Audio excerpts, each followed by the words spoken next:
안녕하십니까, 전별 변호사입니다. 여러분 잘 지내셨나요? 제가 지금 웃는 이유가 있는데요. 제가 강의를 위해서 조금 전에 1시간짜리 강의를 녹화를 다 했거든요. 그래서 업로드를 하려고 카메라 갤러리를 딱 열었는데 녹화본이 없더라고요. 너무 충격적인 사태가 일어나서 되게 당황했어요. 아침에 이제 지금 되게 깜깜해 보이긴 하는데 날씨가 안 좋아서 그렇고 아침이거든요. 아침 되게 일찍 나와서 녹화를 했는데 1시간이 날아가 버려서 굉장히 당황스러운 마음을 좀 가지고 일단 다시 녹화를 하려고 해요. 그래서 한번 똑같은 강의를 해봤으니 이번에 강의가 좀 더 매끄럽지 않을까라고 생각을 하면서 한번 여러분과 강의에 다시 한번 임해보도록 하겠습니다.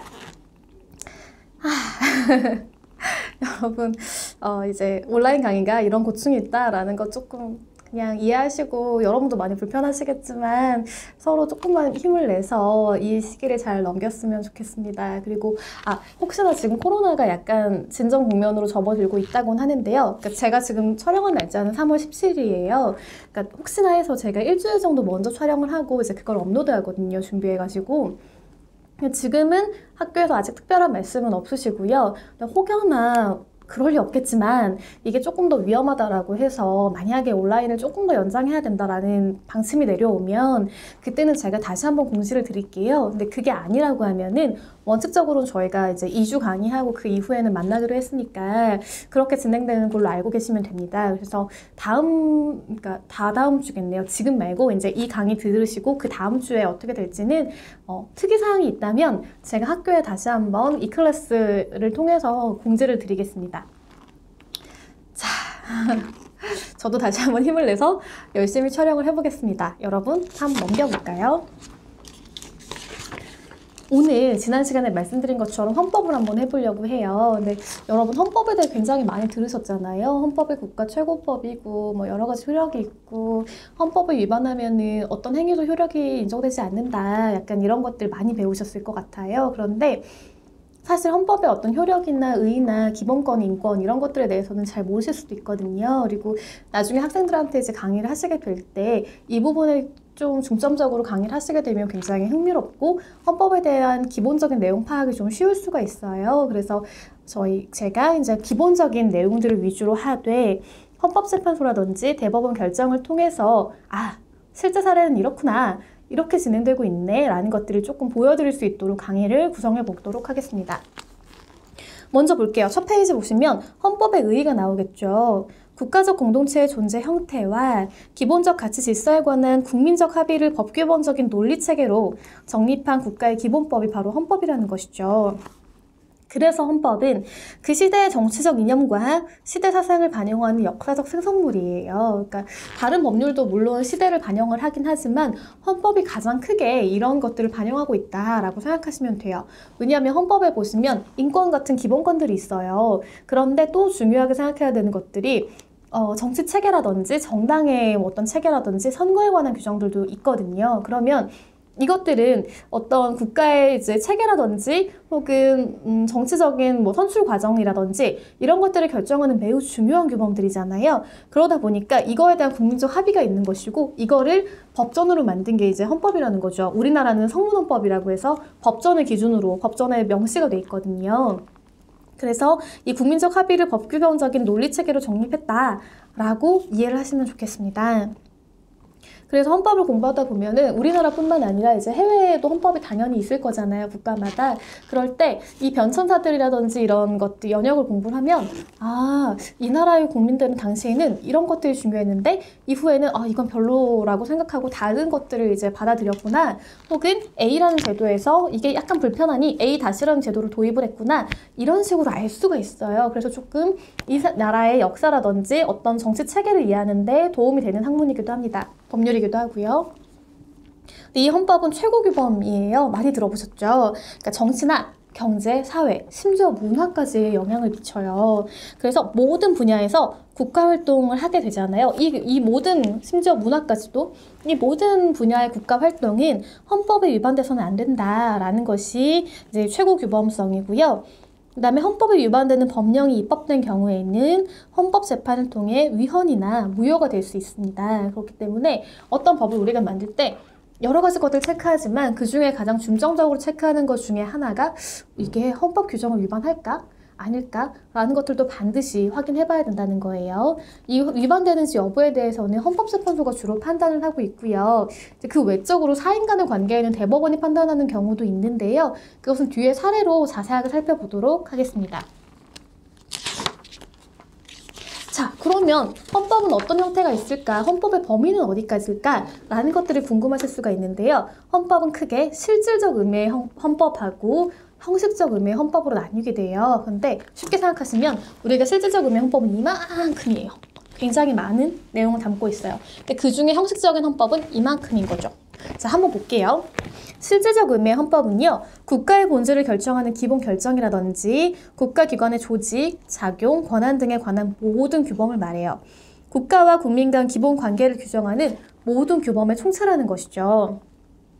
그래서 정치적 공동체의 형태와 기본적 가치 질서에 관한 국민적 합의를 법규범의 형태로 정립을 하는 거예요. 그러니까 좀 이게 말이 어려울 수 있는데 뭐냐면 여기 앞에 보시면 국가의 본질을 결정하는 기본 결정이나 조직, 그러니까 이제 뭐 예를 들면은 어떤 선거라든지 뭐 대통령제를 할 것인지 의원내각제를 할 것인지라는 것들도 있고요. 정당을 뭐 복수 정당을 인정할 것인지에 관한 것들도 있고, 선거한다면 제도는 어떻게 할 것인지 여러 가지 것들이 있거든요. 그런 거, 조직이나 작용이나 권한에 관한 모든 규범들도 포함을 합니다. 그래서 이것은 이런 여러 가지 내용들이 있기 때문에 성문헌법, 그러니까 우리가 이제 여러분이 가지고 계시는 법전에 만약에 그 헌법전을 펴보신다면 내용들이 있을 거예요. 그 내용일 수 있고요. 아니면 만약에 여기에 내용이 없다라고 하면 이제 헌법전을 안 가지고 계시면 인터넷 검색하시면 나오거든요. 국가법령 정보 시스템이라든지 여러 가지 것들을 검색을 하시면 헌법의 내용이 이제 전문부터 쭉 나오게 돼요. 그것들, 그러니까 우리나라가 국민적 합의에 의해서 전문부터 쭉 만들어 놓은 그 문서, 그것들이 이제 헌법전이라고 하거든요. 그 헌법전이 하나가 있고요. 그 다음에 정당에 관한 정당법이 있어요.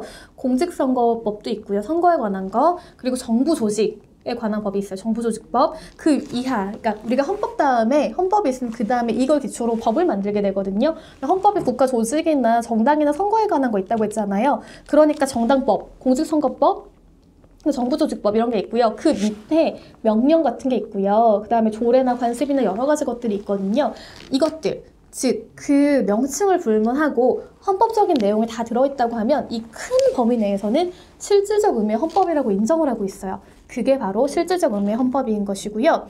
그런데 형식적 의미는 달라요. 그러니까 우리가 실질과 형식을 구분하잖아요. 그것처럼 형식적 의미의 헌법은 이 우리가 검색해서 나오는 헌법이에요. 그래서 헌법전에 있는 것, 이 문서로 작성되어 있는 헌법전의 내용이 바로 그것이거든요.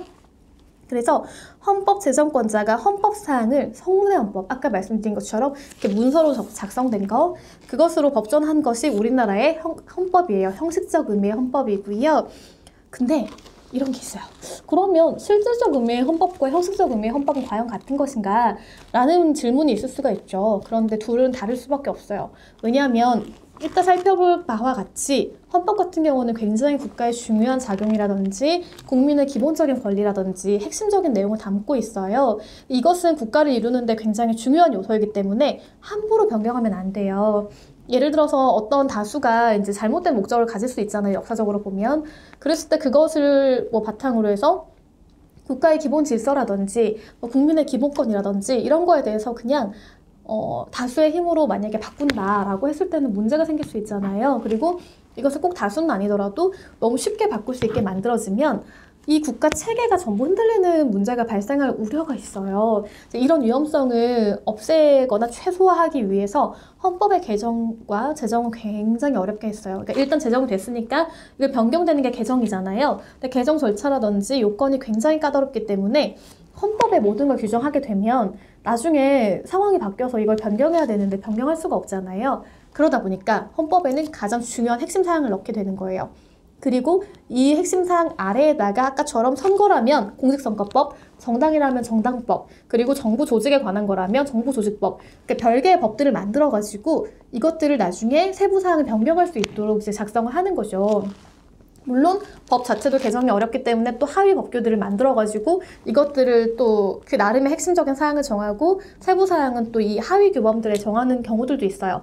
어쨌든 간에 헌법의 모든 사항을 다 정할 수 없기 때문에 법령이라든지 이 하위 개념들을 만들고 있다, 규범들을. 그렇게 이해하시면 돼요. 그래서 실질적 의미의 헌법과 형식적 의미의 헌법이 같을 수가 없는 거예요. 그래서 그렇게 이해하시고 넘어가시면 되겠습니다. 자, 그렇다면 이제 헌법의 기본인데 여러분들이 헌법을 딱 생각하시면 사실 떠오르는 거는 인권이나 기본권이지 않을까요? 학생들한테 제가 이제 물어보는 경우들이 있어요. 헌법하면 뭐가 가장 먼저 떠올라요? 하면 뭐 헌법재판소 얘기하시는 분들이 있고요. 인권, 기본권 이렇게 얘기하시는 분들이 있고 아주 뭐 그 세부적으로 행복추구권, 신체의 자유 이렇게 말씀하시는 분들도 있어요. 다 맞는 얘기예요. 헌법에 다 포함이 돼 있으니까. 근데 가장 많이 하시는 말씀들이 인권하고 기본권에 관한 내용이거든요. 헌법이 그러면 이것들을 어떻게 규정하고 있나? 그리고 그럼 인권하고 기본권 얘기는 되게 많이 들었는데 인권은 뭐지? 기본권하고 같은 건가? 기본권은 인권인 것 같긴 한데 잘 모르겠어. 이런 반응들이 많이 나와요. 그래서 인권하고 기본권의 개념에 대해서 한번 살펴볼게요. 기본권은 이제 기본권 살펴보기에 앞서서 인권을 먼저 보려고 해요. 여러분, 인권은 좀 쉬운 개념이잖아요. 그러니까 이제 그냥 우리가 얼핏 생각할 때는 뭐냐면 인간의 권리 아니야? 이건 맞아요. 개념적으로는 이 말이 맞는데 또 인권이 어디까지냐 뭐 이런 논의는 굉장히 많아요. 그런데 일단은 우리가 이해를 쉽게 하기 위해서 인간은 인간이기 때문에 가지는 권리다 라고 생각하시면 좋겠어요. 그리고 이거 생내적, 그러니까 내가 태어나면서부터 갖는 권리이고요. 누가 주는 거 아니에요. 이게 법에 규정돼 있어야만 되는 것이 아니고 그냥 내가 태어날 때부터 받고, 그래서 하늘로부터 내려오는 권리다. 하늘이 나에게 주어진 권리다라고 해서 천부적인 권리다라고 표현을 하거든요. 이게 인권인데요. 기본권은 조금 개념이 달라요. 기본권은 뭐냐면 헌법이 보장하는 국민의 기본적인 권리예요. 잘 보세요. 헌법이 보장을 해야 돼요. 인권의 범주가 이렇게 되게 많을 수 있잖아요. 그럴 때 그 중에서 어떤 것은 이제 보장을 하지만 어떤 건 헌법이 보장하지 않을 수도 있고, 이것은 논의가 많아요. 그러니까 일단은 그냥 알아두실 때 인권하고 조금 다른 개념이고 헌법이 보장하는 국민의 권리다 라고 알아두시면 돼요. 왜 이게 국민의 권리라는 얘기가 나오냐면 헌법의 기본적인 개념은요, 국가와 국민의 관계를 규율하는 법이거든요. 그래서 기본권은 헌법과 이제 헌법이 보장하는 국민의 기본적 권리다라고 생각하시면 되겠습니다. 그래서 인권하고 기본권이 완전히 같지는 않아요. 그쵸? 지금 개념만 봐도 다르잖아요. 그렇지만 서로 상호 보완하는 관계에 있다라는 정도로 이해하시고 일단 뒤로 한번 넘어가 볼게요. 이 뒤에 내용을 아시게 되면 제가 어떤 의미에서 인권과 기본권이 다르고 기본권이 뭐라는 것들을 설명했다라는 점을 아실 수 있을 거예요. 한번 보실게요. 일단 기본권의 주체가 있겠죠.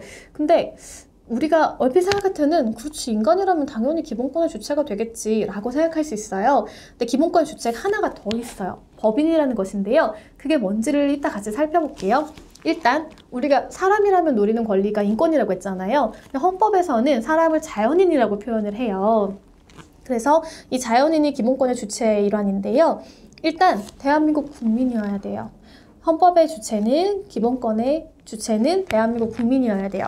그래서 여기에 대한 논의가 있는데, 그러면 외국 국적을 가진 사람, 그리고 무국적자 간혹 있잖아요. 무국적자도 기본권의 주체가 될 수 있을까? 이런 논의가 있어요. 그래서 그건 만약에 되면 어디까지 인정할 것인가? 우리가 다 인정해 줄 수 있나? 아니지 않아? 국민의 권리인데 이 사람도 국민 아니잖아.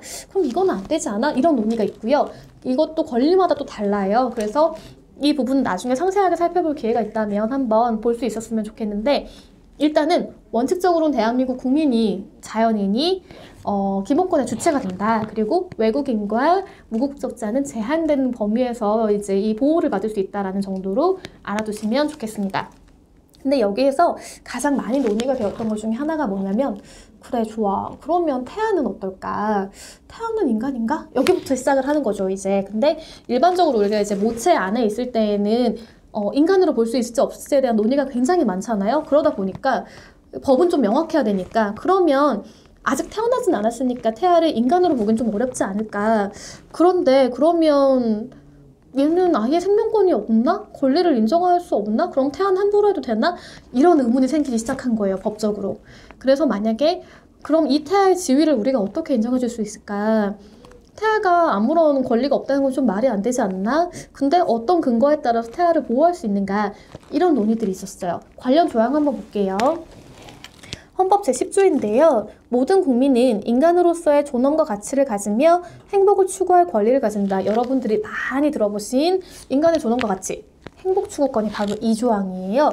그리고 국가는 개인이 가지는 불가침의 기본적 인권을 확인하고 이를 보장할 의무를 진다라고 10조가 규정을 하고 있어요. 그렇다면 과연 출산하지 않은 아직 엄마의 그러니까 모체에 있는 태아는 생명권을 가지고 있는가 한번 볼게요.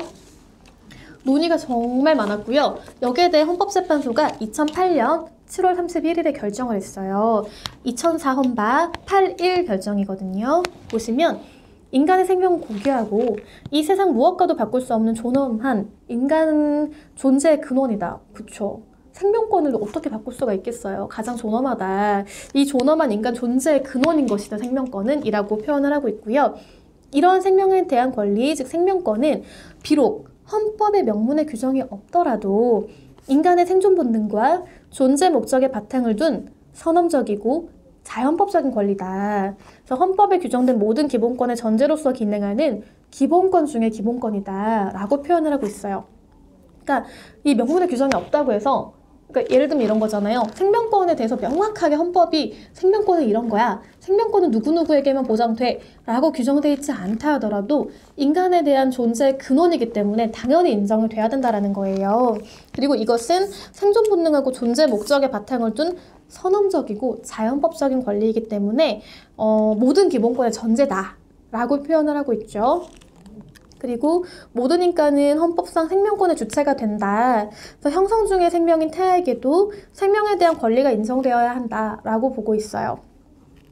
따라서 태아도 헌법상 생명권의 주체가 되며 국가는 헌법 제10조에 따라 태아의 생명을 보호할 의무가 있다라고 판단을 하고 있죠.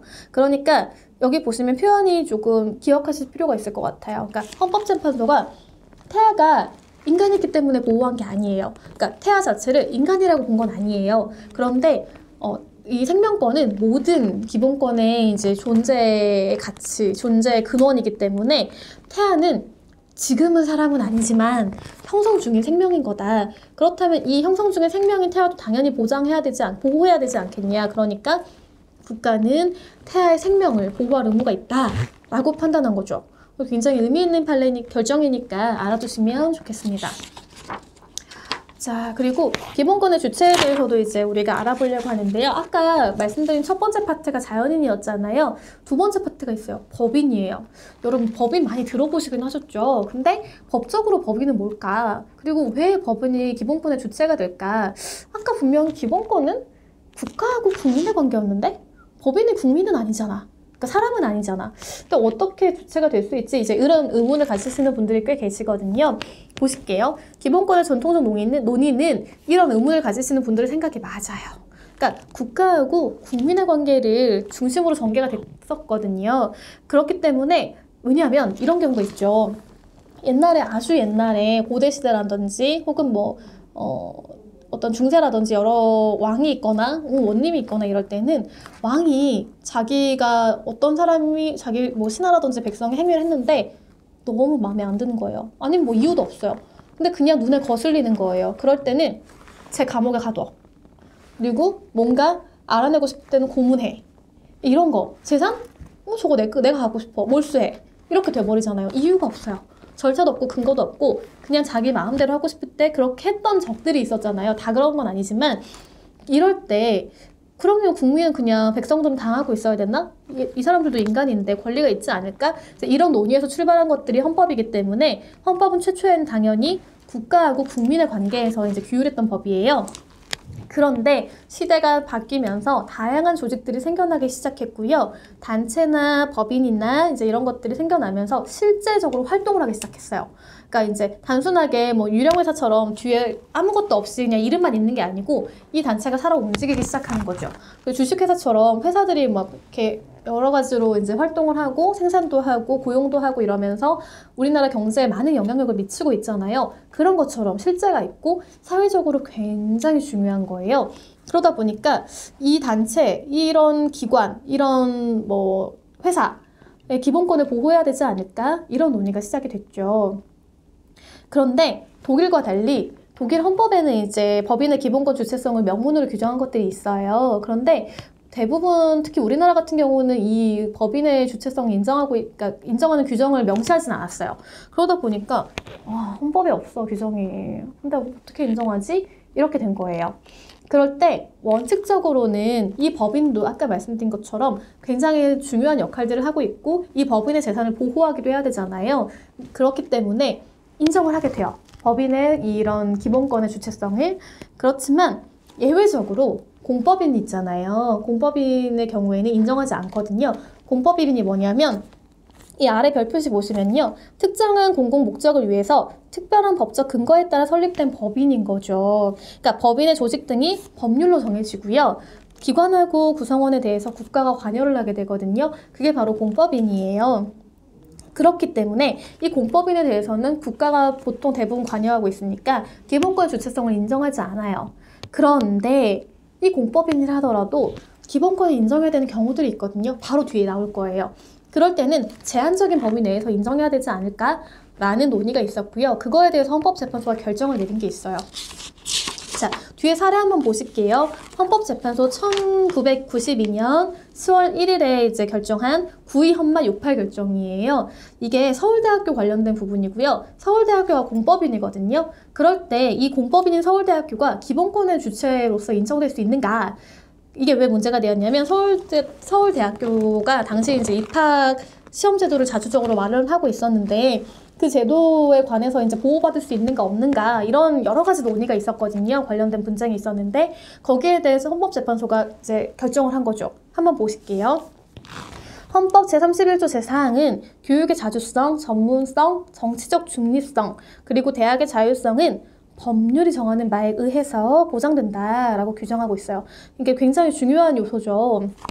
그래서 교육의 자주성이나 대학의 자율성을 보장을 하고 있는데 이제 서울대학에 대한 공권력 등 외부 세력의 간섭을 서울대학 구성원이 이제 자주적으로 운영할 수 있도록 대학인으로 하여금 연구와 교육을 자유롭게 하여서 진리탐구와 지도적 인격의 도야, 이게 헌법재판소 예전 거라 조금 단어들이 한자로 나와 있잖아요. 알아두시면 좋겠어요. 그냥 볼게요.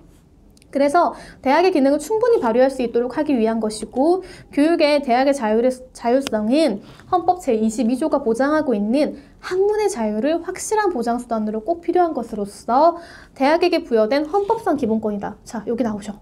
그러니까 이 31조 1항하고 헌법 22조에 따라서 이제 그 대학의 기본권이 인정이 되는 거예요. 헌법 22조 잠깐 볼게요. 제1조의 1항에 따르면, 제22조 제1항에 따르면 모든 국민은 학문과 예술의 자유를 가진다라고 되어 있거든요. 근데 이것을 이 국민이라고 표현되어 있는 것이지만 이것은 서울대학교, 즉 공법인의 경우에도 일정한 경우에 기본권으로 인정된다라고 헌법재판소가 보고 있어요. 따라서 이제 서울대학교는 다른 국가기관 내지는 행정기관과 달리 공권력의 행사자인 거죠. 그죠? 공법인이니까 공권력의 행사자인 지위와 함께 기본권의 주체라는 점도 중요하게 다뤄줘야 한다. 그러니까 이중적인 지위가 있어요. 왜냐하면 공법인의 경우에는 국가기관이 다 간섭을 하고 이제 어떤 경우 국가기관의 행위로 인정되는 것들이 많거든요. 그렇기 때문에 공권력에 행사하는 지위라고 표현을 해요. 그렇지만 학문의 자유가 있고 아까 보시면 여기 대학의 자율성 이런 것도 나오잖아요. 그런 주체가 될 수도 있다는 거예요. 그러니까 동시에 두 가지의 성격을 가지고 있다라는 거죠. 그래서 대학의 이제 시설 관리 운영뿐만 아니라 학사 관리 등 전반적인 것이 이제 이 기본권 안에 포함이 돼야 된다. 그래서 연구와 교육의 내용, 그 방법과 대상, 교과 과정의 편성, 학생의 선발, 학생의 전형도 자율의 범위에 속한다. 그리고 입학 시험 제도도 자주적으로 마련할 수 있어야 된다라고 표현하고 있죠. 그러니까 헌법이 이처럼 명시적으로 헌법상 기본권이 있다. 공법인에게도 라고 표현했어요. 자, 넘어가 볼게요. 그렇다면 기본권의 효력은 어떤 걸까? 어디까지 인정될까? 우리가 한번 살펴봐야겠죠. 기본권의 효력을 한번 볼게요. 기본권이 그 의미와 내용대로 실현될 수 있는 힘이 기본권의 효력이라고 생각하시면 좋아요. 그래서 이런 기본권의 구속력이라고도 하는데요. 뭐냐면 아까 예를 든 것처럼 아까 그 신체 자유 관련해서 왕이 마음대로 국가에서 마음대로 너 구속 이렇게 얘기했던 거 못하게 하는 거잖아요. 그런 기본권이 있어요. 신체의 자유라고 해서.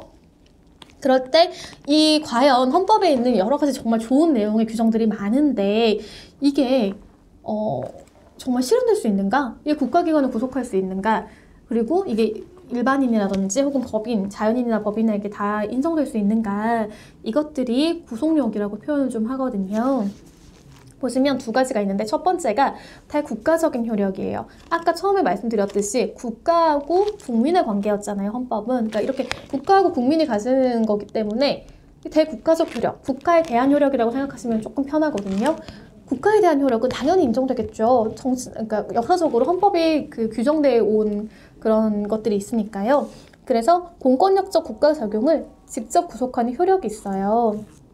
그런데 다른 의문을 갖는 건 이거예요. 그래, 오케이. 그럼 국가에다가 뭐 청구할 수 있는 것들은 당연히 있겠지. 그러면 근데 이런 경우 있지 않을까? 내가 상대방, 그러니까 어떤 자연인이나 법인이든 간에 어쨌든 국가기관이 아닌 사인이라고 표현을 하거든요. 이런 제3자하고 분쟁이 있을 때 기본권을 인정할 수 있을까? 근데 헌법에 분명히 아까는 보니까 국가하고 국민의 관계를 했는데 국민과 국민과의 사이에는 아무런 효력이 없나? 근데 기본권이라면서 그러니까 이런 의문이 좀 있을 수가 있거든요. 그럴 때 학설이 이제 세 가지로 나뉘게 됐어요. 과거에는 첫 번째 효력은 무슨 소리야. 분명히 헌법에는 국가하고 국민의 관계를 규율을 하고 있잖아. 근데 어떻게 사인 간의 관계를 규율할 수가 있겠어? 아니지. 이게 효력 부정설이에요. 그런데 또 반대되는 견해에서는 기본권이잖아, 기본권. 기본권이 무슨 뜻인지 몰라? 기본권은 당연하게 이제 모든 권리를 인정하는 거잖아. 그러면 사인 간의 권리도 인정해줘야지. 아무리 명시가 안 돼 있다고 하더라도 국가기관에도 적용은 될 수 있는 건데 사인 간의 관계는 당연한 거 아니야? 라는 게 직접 적용설인 거예요. 쉽게 설명하는 거예요. 학설에 여러 가지 내용이 있지만. 그래서 헌법이 사인 간의 관계에 직접 적용될 수 있어. 라는 견해가 있었어요. 그런데 다수의 견해는 간접 적용설이에요. 이게 뭐냐면 헌법에 명문의 규정이 없는 경우에는 기본권 규정이 사법상 일반 원칙을 통해 사법관계에 적용된다라는 거거든요. 그래서 헌법에 예를 들면 뭐 신체의 자유 이게 바로 쭉 적용되는 게 아니라 이것들을 이제 일반 원칙으로 해서 법을 통해서 우회적으로 간접적으로 적용된다라는 취지거든요. 자, 무슨 말인지 한번 볼게요. 다음 페이지 보시면 대법원 판례가 나와요. 대법원이 2018년 9월 13일에 2017두 38560 선고한 이제 판결인데요. 보시면 헌법상 기본권은 제1차적으로는 자유로운 영역을 공권력의 침해로부터 보호하기 위한 방어적 권리다. 이게 아까 제가 말씀드린 거죠. 그런데 다른 한편으로는 헌법의 기본적인 결단인 객관적인 가치 질서를 구체화한 것이다 라는 부분이 있어요. 그래서 사법을 포함한 모든 법 영역에 그 영향을 미치는 거다라고 표현하고 있죠. 사인 간의 사적인 법률 관계도 헌법상의 기본권 규정에 적합하게 규율되어야 한다라는 거예요. 이따가 사례를 통해 볼 텐데요.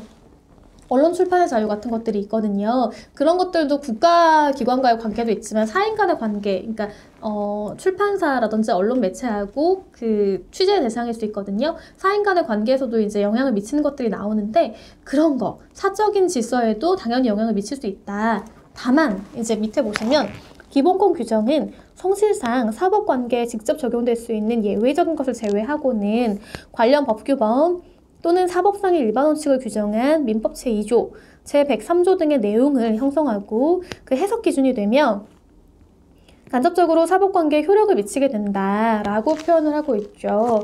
그러니까 무슨 말이냐면 이것들이 예를 들면 뭐 어떤 평등권, 자유권, 일반적인 뭐 여러 가지 기본권이 바로 직접 적용되는 것이 아니고요. 헌법이 있으면 헌법의 내용을 구현한 밑에 법률의 내용이 있을 거거든요. 그걸 여기에서는 민법 2조라든지 103조라고 얘기를 해요. 2조가 뭐냐면 신의 성실인데요. 권리의 행사와 의무의 이행은 신의조차 성실하게 해야 된다. 권리는 남용하지 못한다. 라는 규정이고요. 제103조의 같은 경우는 민법인데 역시 선량한 풍속, 기타 사회질서에 위반한 사항을 내용으로 하는 법률행위는 무효로 한다. 이것들이 민법의 대원칙 같은 규정이거든요. 근데 딱 보면 어떤 구체적인 사실관계가 있다기보다는 원칙 규정처럼 헌법처럼 그런 내용이 담겨 있잖아요. 그러니까 바로 헌법의 규정을 구현한 게 이런 규정이다라는 취지예요. 이 사안이 뭔지를 확인하시면 좀 편하게 아실 수 있을 거예요. 이 사안은 항공사 케이스였거든요. 근데 항공사가 이제 사실은 외모 규정 같은 게 좀 있어요. 아무래도 서비스업의 이제 일종이라고 생각을 하기 때문에 어떤 외모나 복장 규정들이 좀 있는 걸로 알고 있거든요. 그런데 이때 회사가 취업규칙이라는 걸 만들어요. 그게 뭐냐면 회사가 일방적으로 사원의 복무 규정에 대해서 정하는 거거든요. 그래서 뭐 출근, 퇴근, 경조사, 뭐 근무 시간, 근무 내용, 심지어는 급여 관련된 내용도 당연히 있고요. 여러 가지 세부 사항을 정하고 징계 관련된 내용도 있고 상벌에, 그러니까 상에 관한 내용도 있고요. 근데 여기에 복장 규정이 있었던 거예요. 근데 기장은 턱수염을 기르면 안 된다. 그러니까 수염을 기르면 안 된다라는 거예요. 왜냐하면 항공사의 얼굴일 수도 있으니까 외모 규정상 기르지 마라. 웬만하면 깔끔하게 이런 취지였던 것 같아요. 그래서 강제를 했는데 회사가 이 취업 규칙을 영업의 자유에 따라서 이렇게 규정을 할 수가 있거든요. 만들었어요. 그래서 이제 적용을 하고 있던 와중에 어떤 기장님이 턱수염을 너무 기르고 싶은 거예요. 뭐 그게 어떤 이유에서인지 로망에서였는지 아니면 본인의 필요에 의하였는지 잘 알 수 없지만 턱수염을 너무 기르고 싶어서 기르고 있었어요. 회사가 취업 규칙을 딱 주면서 자, 이거 봤지? 면도해. 이렇게 얘기를 한 거예요. 근데 기장님이 나 싫은데? 나 턱수염 기르고 싶어. 라고 얘기를 한 거예요. 그랬더니 회사가 그래? 너 업무 지시 불이행이잖아. 그러면 비행 나갈 수 없어. 이렇게 해버린 거예요. 근데 실제로 이제 비행을 나가지 못하겠어요. 일시적으로. 그랬더니 이 기장님이 그러면 내가 그 면도를 하고 올 테니 복귀 시켜달라라고 얘기를 하신 거죠. 그래서 이제 결국은 비행 업무에 복귀를 하시게 됐어요. 그런데 이 기장님이 이 회사에 턱수염 깎지 않으면은 업무를 정지했던 이 행위, 그러니까 비행 업무를 못하도록 했던 이 행위는 부당한 인사처분이라고 생각을 한 거예요. 그래서 서울지방노동위원회에 구제 신청을 했어요. 근데 이게 기각이 됐어요. 아니야, 회사에는 취업규칙이 있잖아. 정당한 건데 왜 당신이 그렇게 했어? 라고 하면서 이 인사명령이 부당하지 않다라고 했어요. 중앙노동위원회에서는, 그러니까 서울지방노동위에서 불복하면 중앙노동위원회로 올라갈 수가 있거든요. 중앙노동위원회에서는 이거 좀 과한데? 이거 턱수염 기르는 게 기장의 업무하고 무슨 상관이지? 라고 판단하신 것 같아요. 그래서 인용을 했어요. 이거는 회사가 잘못한 게 맞아 라고 했고 이거에 이제 불복해서 행정소송을 갔고요. 그래서 대법원까지 올라온 거예요. 대법원에서 뭐라고 판단했냐면 이 취업규칙의 내용은 기장인 근로자의 일반적인 행동 자유권을 침해했다는 거예요. 이거 헌법상이거든요. 헌법상 내용인데 이 일반적 행동 자유권이 근로기준법 제96조 1항 하고요. 그다음에 민법 제103조 위반으로 무효라는 거예요. 그러니까 회사가 부당하게 인사명령을 한 것이 맞다라고 판단한 거죠. 이제 근로기준법 제96조를 보면 뭐라고 되어 있냐면 취업규칙은 법령이나 해당 사업 또는 사업장에 대하여 적용되는 단체 협약과 어긋나서는 안 된다라고 표현돼 있죠. 그러니까 법령에 위헌되면 일단 안 된다고 표현돼 있고요. 그게 이제 이 96조 1항이 그 헌법상 기본권, 즉 일반적 행동 자유권에 관한 내용을 추가로 담고 있는 내용이다라고 생각하신 거죠. 그래서 이 인사명령, 그러니까 비행을 정지했던 인사명령은 정당하지 않기 때문에 부당하다라고 판단하신 겁니다. 자, 그 다음에 기본권의 경합에 대해서 한번 볼게요. 기본권의 경합, 우리가 경합이라고 하면 요즘 오디션 프로가 너무 많으니까 그런 생각이 들지 않으세요? 저거 오디션 얘기인가? 뭐지? 약간 이렇게 생각하실 수 있는데 기본권의 경합의 개념이 뭐냐면 하나의 기본권 주체인 거예요. 하나. 그러니까 보통 오디션은 여러 사람 막 이렇게 해놓고 그중에 잘하는 사람들 뽑잖아요. 한두 사람 정도를. 근데 그게 아니고 이 헌법의 기본권의 경합은 하나인 거예요. 하나의 기본권의 주체가 하나의 사건에서 2개 이상의 기본권을 주장을 하는 거죠. 그때 그중 어느 기본권을 어느 만큼 보장할 것인가의 문제인 거예요. 그러니까 기본권의 주체가 국가에 대해서 자신의 일정한 행위를 보호받기 위해서 동시에 여러 기본권의 효력을 주장하는 경우에 파생되는 문제가 있거든요. 그러니까 이거는 무슨 말이냐면 이 사례를 보면 정확히 아실 수가 있어요. 한번 볼게요.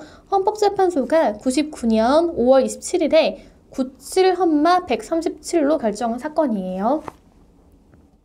이게 뭐냐면 그 왜 예전에 저 어릴 때 미드를 봤던 기억이 나는데요. 미국 미드에 보면은 제가 좀 놀랐던 게 당시만 해도 아마 우리나라의 드라마에서는 뭔가 재판을 받을 때는 수의를 입고, 그러니까 제소자용 의료잖아요. 그러니까 뭔가 제소자용 의료를 입고 이제 법정에 이렇게 뭐 묶여가지고 혹은 손이 묶이거나 이래서 아니면 묶이지 않아도 그 옷을 입고 나가서 이렇게 재판받는 모습들을 볼 수가 있었는데 미드에는 제 기억에 굉장히 말끔한 거예요. 그러니까 이분이 정말로 흉악범이에요. 내용을 보면은 기소된 내용을 보면 와 어떻게 이런 행위를 하지? 너무 사람으로서 하기 힘든 행위들이 막 나열이 돼 있어요. 근데 이 사람이 법정에 선 모습을 보면 너무 심지어 멋있어 보이기까지 해요. 굉장히 엘리트 같고 혹은 굉장히 호감 가는 인상에 정장 입고 타이 하고요. 뭐 머리도 굉장히 깔끔하게 하고 심지어 여성분들 같은 경우에는 메이크업도 너무 예쁘고요. 그래서 놀랍다. 우리나라랑 저렇게 다른 이유는 뭘까? 그리고 뭐 생각할 때 저 사람이 정말 저런 행위를 했단 말이야 라고까지 생각이 들 정도로 그렇게 상반되는 모습이 있었거든요. 근데 이 사건이 그거라고 관련이 있어요. 그러니까 우리나라 같은 경우는 당시에는 이제 뭐 수사 단계에 있던지 혹은 뭐 재판 단계에 있던지 간에 이 사람이 구속이 됐거나 했을 때에는 이게 미결 수용자라고 해요. 아직 확정이 안 됐어요. 재판이 확정되지 않아서 이 사람이 유죄인지 무죄인지, 유죄라면 어느 부분까지 형을 살아야 되는지 이런 게 아무것도 결정이 안 된 사람인 거예요. 그런데 이 사람에게 일괄적으로 재소자, 그러니까 이제 형이 확정이 돼가지고 그 형을 살고 계시는 교도소에서 뭐 그러니까 이런 분들이 입고 있는 옷을 입게 하는 게 정당하냐? 그러니까 만약에 뭐 한 명이라도 정말 단 한 명이라도 이 사람이 억울한 경우가 있을 수 있잖아요. 그래서 죄가 없는데 억울하게 지금 재판을 뭔가 잘못에 의해 받고 있다고 한다면 자기의 그런 것들을 밝혀야 되는데 이 옷을 사람들이 보게 되면 저 사람 죄를 범했구나 라고 인식을 하게 된다는 거예요. 그게 정당하냐. 굉장히 나의 권리를 침해하고 있다라고 주장한 사건이에요. 한번 볼게요. 수사 및 재판 단계에서 유죄가 확정이 되지 아니한 미결 수용자, 그죠? 일때는 미결 수용자에게 재소자용 의류를 입게 하는 것은 미결 수용자로 하여금 모욕감이나 수치심을 느끼게 하고 심리적인 위축을 준다는 거예요. 그럴 수 있죠. 그러니까 내가 사실 사람이 어떤 옷을 입느냐에 따라 기분이 달라지기도 하고 혹은 간혹 이제 우리나라는 아닌데 이제 다른 나라 같은 경우는 옷이 예를 들면 변호사도 우리나라는 변호사는 이제 법복을 입지는 않지만 영국 같은 경우라든지 이제 뭐 여러 가지 몇몇 나라에서는 법복을 입기도 하거든요. 그렇지 않더라도 예를 들어 우리나라에서 이제 법정에 딱 가보시면 형사재판의 경우에는 재판장하고 그 다음에 검사들 같은 경우는 그 법복을 입어요. 그러니까 가운 같은 걸 입는단 말이에요. 그럴 때 약간 그 사람의 신분이나 권위를 나타내는 부분들이 분명히 있거든요. 그것처럼 재소자용 의류를 입으면 저 사람의 신분은 이미 죄수야. 이렇게 예단을 가질 수 있다는 거예요. 선견을 가지고 있으면 과연 공정한 재판이 가능하겠냐라는 거예요. 그래서 모욕감이나 수치심을 느끼게 하고 심리적인 위축을 받을 수가 있고 그 다음에 실체적 진실을 발견을 저해할 우려가 있다는 거예요. 억울한 한 사람을 만들지 말자는 거예요. 그리고 그렇기 때문에 도주 방지 등의 어떠한 이유를 내세우더라도 죄송해요. 잠시만요. 제가 지금 아까 녹화가 안 돼가지고 2시간 연속으로 말을 계속 하다 보니까 약간 목이 아프네요. 네. 자, 다시 한번 볼게요. 도주 방지 등 어떠한 이유를 내세우더라도 그 제한은 정당화될 수 없다라는 거예요.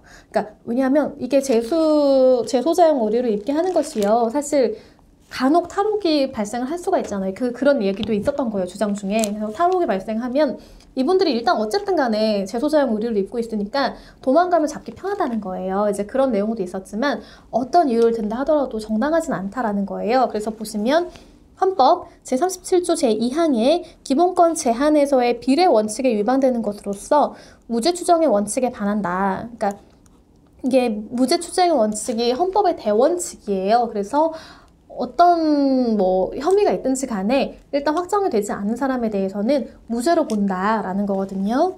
그리고 그것에 반하고 인간으로서의 존엄과 가치에서 유래하는 인격권, 행복 추구권, 공정한 재판을 받을 권리를 침해한다라는 거죠. 그러니까 벌써 이렇게 여러 개잖아요. 하나의 사건이에요. 그리고 한 사람이고요. 그런데 이 사람이 침해받은 건 너무 많아요. 그럴 때 이렇게 여러 가지 내가 이렇게 많은 것들을 침해당하고 있어 라고 주장하는 것이 기본권의 경합인 거예요. 자, 뒤에 볼게요. 그렇다면 이 약간 대응되는 개념이고 대응이라기보다는 약간 다른 개념인데요. 경합은 오케이.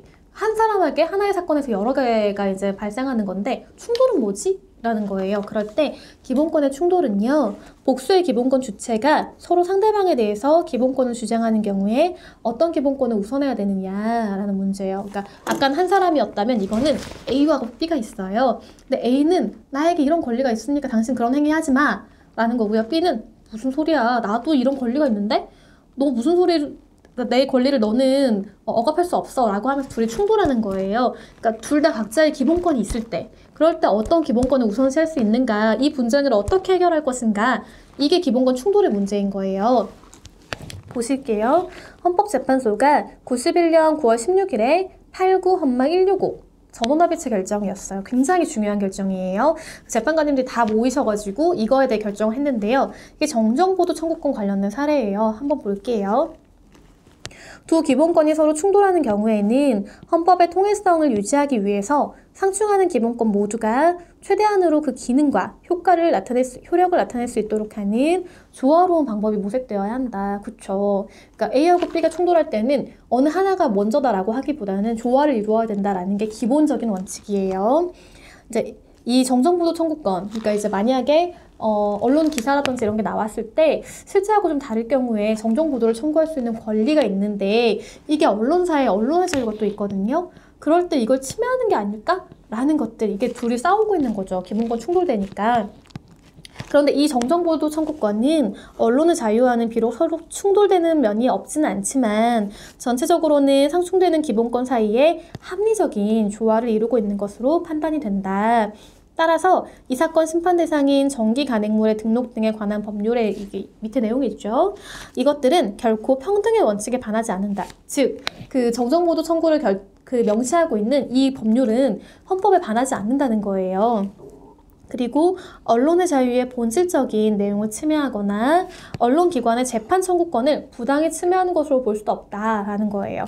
그렇기 때문에 헌법에 위반되지 않는다는 거예요. 이 지금 기본권 제한에 대한 본질적인 내용을 침해한다라는 내용이 있잖아요. 이게 뭔지 뒤에서 잠깐 볼게요. 이게 바로 기본권의 제한인데요. 기본권은 되게 중요한 원리라고 했잖아요. 그러니까 함부로 제한하면 안 되는 거예요. 그래서 헌법상 근거가 있거나 법률의 근거가 있어야 돼요. 그것을 헌법 유보 혹은 법률 유보라고 하거든요. 한번 볼게요. 일단 헌법에 규정이 있는 경우가 있는데 그걸 헌법 유보라고 해요. 근데 이것도 두 가지가 있어요. 첫 번째는 헌법이 명문의 규정을 가지고 기본권의 제한을 규정하는 경우가 있어요. 그렇죠? 그런데 이걸 일반적인 헌법 유보라고 하는데 헌법에서 기본 질서라든지 기본 원리에 위반한다. 이것은 다 안 돼. 제한할 수 없어 라고 표현하는 게 일반적인 헌법 유보인데 우리나라에 없어요. 우리나라에 없고 이제 그냥 이런 게 헌법 유보일 수 있다 일반적으로 라고 알아두시고 넘어가시면 돼요. 근데 개별적 헌법 유보가 있거든요. 개별 조항에 이러이러한 것들 제한할 수 없어 라는 내용인데 한번 보실게요. 정당의 목적과 활동에 관한 제한, 그리고 언론 출판의 사회적 책임을 강조하는 것, 재산권 행사의 제약에 관한 부분인데요. 뒤에 보시면 제8조 제4항이 나와요. 정당의 목적이나 활동이 민주적 기본 질서에 위배될 때에는 정부는 헌법재판소에 그 해산을 제소할 수 있고 정당은 헌법재판소의 심판에 의해서 해산된다라는 내용이죠. 자, 보시면 우리나라에 사례가 있었어요. 정당 해산된 케이스가 있었잖아요. 그게 어떤 법률에 근거한 것인지가 여기에 나오죠. 바로 헌법 제8조 제4항에 따른 거예요. 그래서 목적, 활동이 민주적 기본 질서에 위배된다. 그럴 때 정부가 헌법재판소에 해산을 제소할 수 있는 거예요. 그래서 헌법재판소가 그래 위배됐네 라고 결정을 했을 때 정당이 이 헌법재판소의 심판에 따라 해산되는 거죠. 그리고 밑에 언론 출판의 자유 아까 보실게요. 자유가 있지만 사회적 책임도 굉장히 강조하고 있어요. 제21조 제4항에 보면 언론 출판은 타인의 명예나 권리 또는 공중도덕이나 사회윤리를 침해하여서는 아니 된다. 언론 출판이 타인의 명예나 권리를 침해한 때에는 피해자는 이에 대한 피해 배상을 청구할 수 있다라는 거죠. 그리고 재산권 행사도 다 인정되는 게 아니에요. 일정한 제약이 있어요. 제23조 제2항에 보시면 저작자 발명가, 과학기술자와 예술가의 권리는 법률로서 보호한다.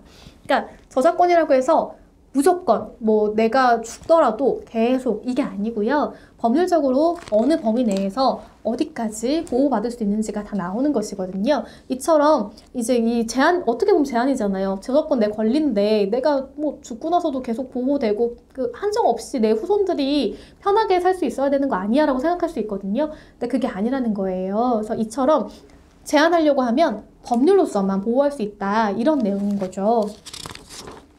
자, 그런데 이건 헌법의 내용이 구체적으로 나와 있었잖아요. 뭐 제한하려면 뭐뭐에 따라야 한다, 이런 식으로. 근데 이거랑 좀 다르게 헌법이 아니고 법률에 규정해야 된다는 게 있어요. 그게 법률유보거든요. 보시면 헌법이 기본권의 제한을 직접 규정을 하지 않고요. 제한을 법률에 위임하고 있는 경우가 있어요. 이게 왜냐하면 헌법을 할 때 이제 모든 기본권에 대해 제한이 분명히 있을 수가 있는데 그거를 일일이 법에 따라 다 헌법에 하면 되게 조항도 불필요한 조항이 많아지게 되고요. 예상치 못한 게 발생했을 때에는 또 그것들을 제한 침해 같은 것들을 우리가 대응할 수 없게 돼버리잖아요. 그래서 제37조 제2항을 두어서 일반적 법률 유보에 관한 규정을 두고 있어요.